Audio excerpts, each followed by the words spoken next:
Welcome to Revenue Growth Live with Daryl Amy. You're about to join an interactive forum where business executives, sales professionals, and marketing leaders share ideas to accelerate growth. While you are here, make sure to like or subscribe to get notifications for future episodes. You're encouraged to get involved in today's live conversation by liking and commenting. Now, let's join Daryl Amy for fresh ideas and innovative strategies to help you grow your business faster.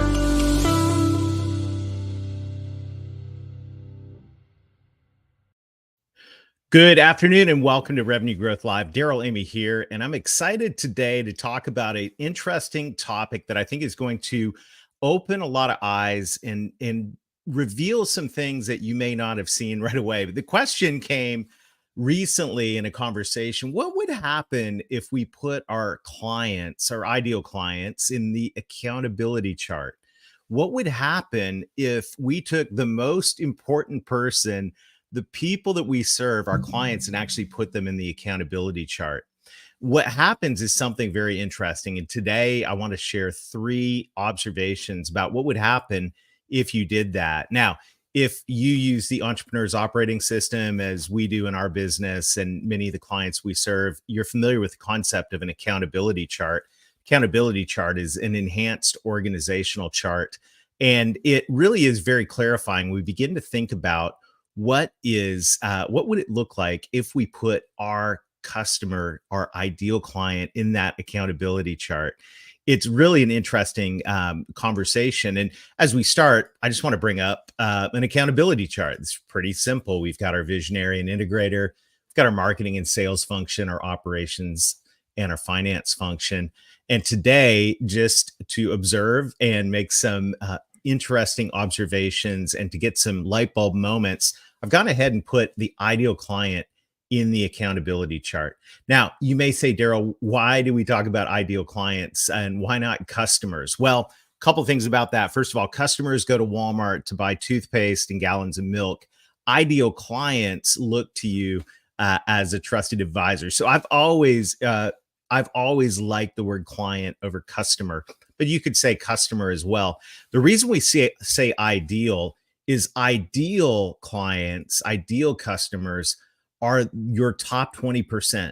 And they have 2 main characteristics. We unpack this in the book, Revenue Growth Engine. But number 1, you enjoy working with them. They align with your values. They're the type of customer that when they call and you see their name on the caller ID, you get excited. And that's a good thing. The other thing, though, and the most important thing in terms of driving growth in your company, is your ideal clients are the types of clients that need everything that you sell, which means that they're not just candidates to come on board as a client, but they're also candidates for all of the different offerings you can sell. You can cross-sell to them. And that takes the value of these ideal clients, obviously, and raises them. What would happen if we put ideal clients in the accountability chart? What would that reveal? Well, I want to submit that it would reveal 3 things that I want to talk to you about this afternoon. The first thing, and maybe this is the most important one, is that when you put your ideal clients in your accountability chart, you're probably going to put them next to your frontline employees. And if this were a fully built out accountability chart with the full marketing and sales team and the full operations team, chances are the employees that are going to be closest to your clients are your frontline employees. Let's just face it, as middle managers, as C-level managers, we're not always interfacing all day long, every day with our ideal clients. And there's something really special and important about this. When you begin to understand that your frontline employees are the ones that interface with your ideal clients the most often, they become extremely valuable in terms of the insights that they have. And that's the second thing is, when you begin to put your ideal clients in your accountability chart, whether you do it actually or just as an exercise as we're doing today, you begin to realize that your frontline employees are close to your ideal clients. You also begin to discover something else. As your frontline employees are close to your ideal clients, you begin to discover what's important to your ideal clients right now. If you joined us last week on Revenue Growth Live, we talked about jobs to be done theory, and I love this. This is from Clay Christensen, the guru of innovation, Harvard Business School professor and consultant to many incredible companies. And Clay believed that people don't buy your products and services; they hire your products and services for a job to be done. Or put another way, they hire your products and services to make some kind of progress in their lives. Now, the reason this is important is five things. Number one, these jobs to be done are always shifting. They're always changing. We're in a dynamic marketplace right now.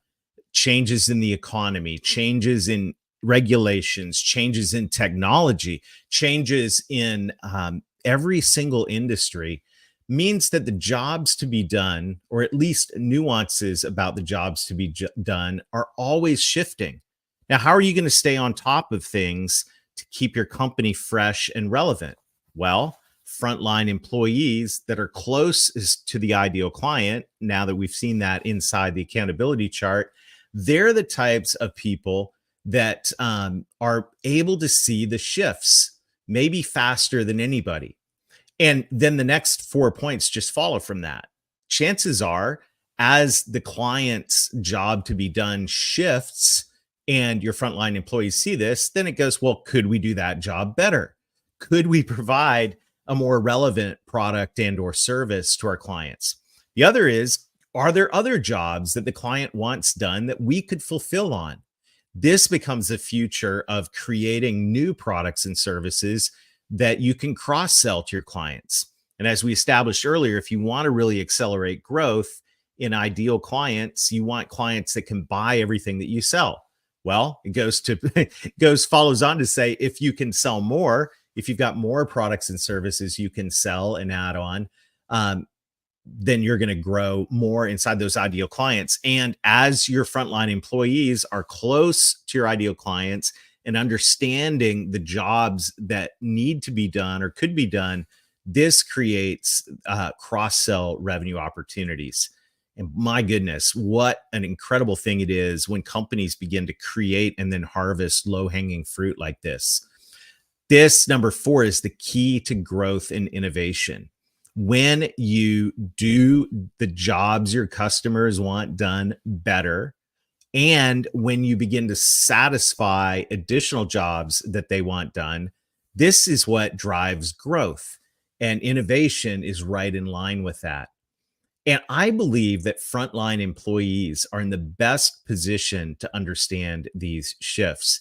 If you think about it, your frontline employees, whatever team they're working on, whether they're in sales and marketing, whether they're on your operations team, whether they're in finance, they are close to the action and are able to see the shifts in the jobs to be done, which puts you in a position to do your jobs better and possibly do additional jobs, all of that driving growth.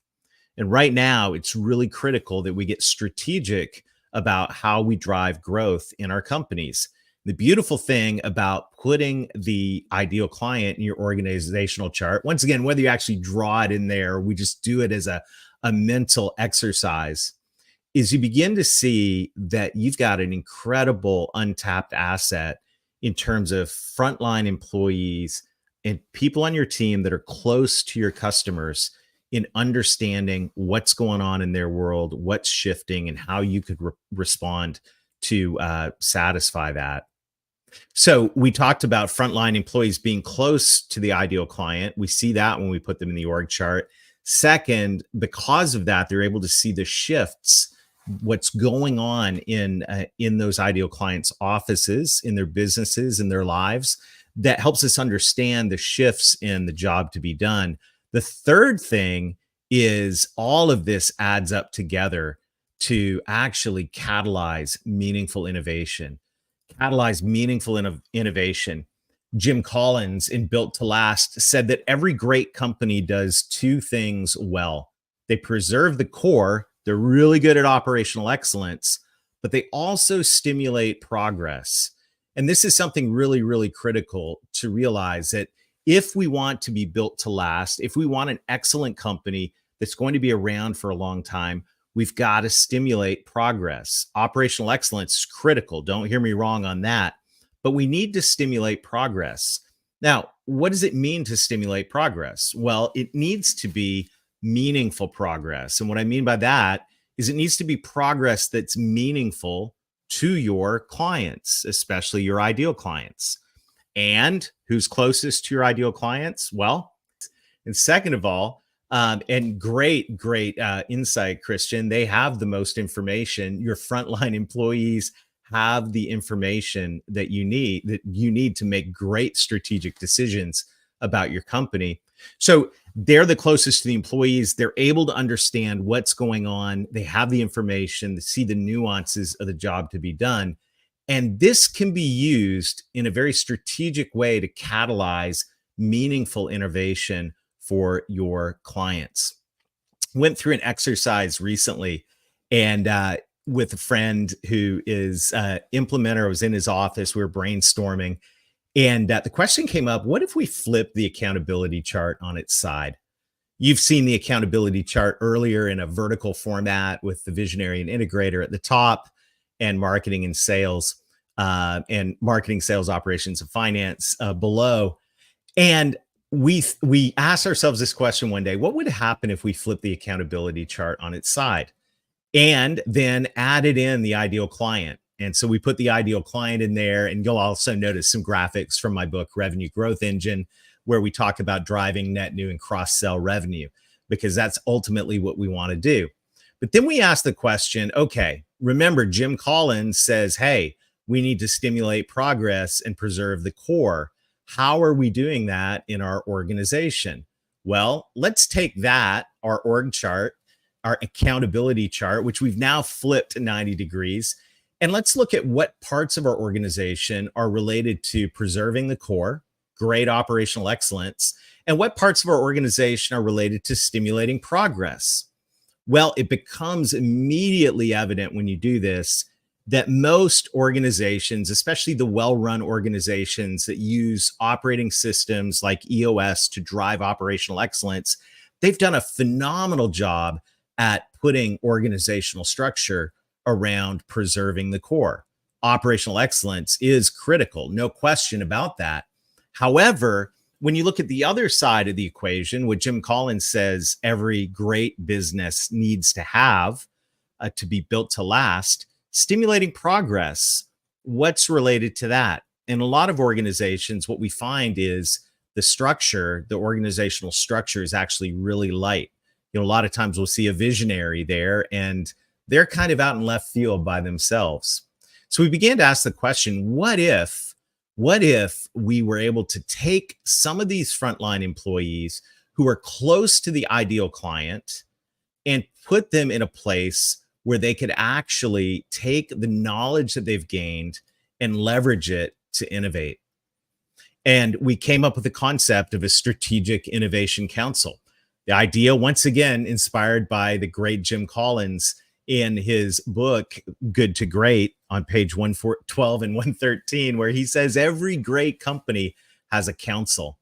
So what could it look like if you took some frontline employees that are close to the action, that have the most information, that are current in terms of what's going on in the customer's mind, in their business, in their life? They understand the jobs to be done. They're seeing the shifts. What if we took some of those people and put them on a strategic innovation council? What could that mean to the company? And the answer is it can mean a lot of great things. First of all, it could mean that the company remains agile to respond to the needs of the ideal client. And let's face it, when we're heads down in operations, delivering things, solving issues, and you're trying to keep the business running, a lot of times we're more focused on today than we are on tomorrow. Critical to have operational excellence. But, and this is a great quote I came up yesterday, I got to say hats off to my friend Davin Salvagno for this, Consistent operations without innovation leads to stagnation. Look, you can have incredible operational excellence in your organization, but the problem is if you're not also keeping your eye on the ball, you risk missing out on opportunities. And the other thing you risk is potential disruption by a very savvy competitor that recognizes these changes in the job to be done. So when you think about the concept of taking frontline employees who are close to the ideal customer, now that we've seen that in the org chart, now we're able to stay agile. We're able to respond to the needs in the market real time. The other thing we're able to do is we're able to understand growth opportunities. Now, a lot of times we can sit in our executive offices and we can look at data, and there's nothing wrong with that. But some of the best growth opportunities are going to come from your current clients. They're going to come especially from your ideal clients. And the people that are interfacing with them and are understanding the nuances, they have their ears to the ground, they're listening. So not only do we stay agile, we make sure that we're in tune with the great opportunities that are coming. And the third thing is employee engagement. I recently completed my certification with Patrick Lencioni's Working Genius. And if you haven't seen the Working Genius model, it's absolutely brilliant. I can summarize it in 30 seconds. Every one of your employees has some working geniuses, things that give them joy, they're really good at, and make their heart come alive. And there's 6 working geniuses. Wonder. I wonder how we could do something better. Invention. Oh, I got 5 ideas for that. Discernment. Okay, Daryl, of those 5 ideas, these 2 might be good to pursue. Galvanize. All right, everybody, let's take that idea, run with it. Enable. How can I help? Tenacity. Let's get it done. Wonder, invention, discernment, galvanizing, enabling, tenacity, all the spectrum of work that gets done inside a business. Now, what did you notice about the first 2? The first 2, wonder and invention, are the working geniuses of ideation. They're the working geniuses combined with a little discernment that drive effective innovation. And guess what? Chances are you have frontline employees in your sales and marketing team, in your operations team, and in your finance team that have the working geniuses of wonder invention. Who better to put in a position on a strategic innovation council to look at the opportunities that are out there and go, hey, what are we learning? What are we hearing? What are we seeing from our ideal clients? And how could we respond to that by innovating to make our products and services more relevant, innovating to create new products and services to satisfy jobs to be done, innovating by creating new go-to-market models, innovating by creating better customer experiences, innovating by creating new packaging. There's so many different ways companies can innovate. And when you engage your frontline employees that are close to the ideal client, specifically the ones that have the working geniuses of wonder, invention, and discernment, you've got a recipe to create a strategic innovation team inside your company that actually balances out your accountability chart. Customer in the middle, operations on the right, innovation on the left. And my friend Davin Salvagno, I love this. Davin, I so appreciate you for this. Davin is part of the Purpose Point team leading the Purpose Summit. Highly, highly, highly recommend it. Coming up in April in Charlotte. Davin said this yesterday afternoon. He goes, Daryl, consistent operation without innovation, guess what? That leads to stagnation.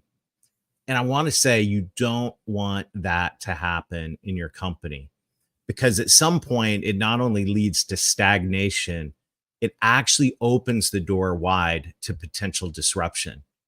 And we know that there are startup companies and savvy competitors in every industry that are looking for ways to disrupt your business. Well, what are you going to do about that? One is you can just remain vulnerable to disruption and keep your heads down and focus on operations. Or you can say, let's take some of our frontline employees that are close to the ideal client. Let's take those employees with wonder, invention, and discernment, and let's engage them in a proven process to generate new ideas and to take those ideas and vet them. In fact, if you're curious about how all that could work in your business, I'd like to make an invitation to you.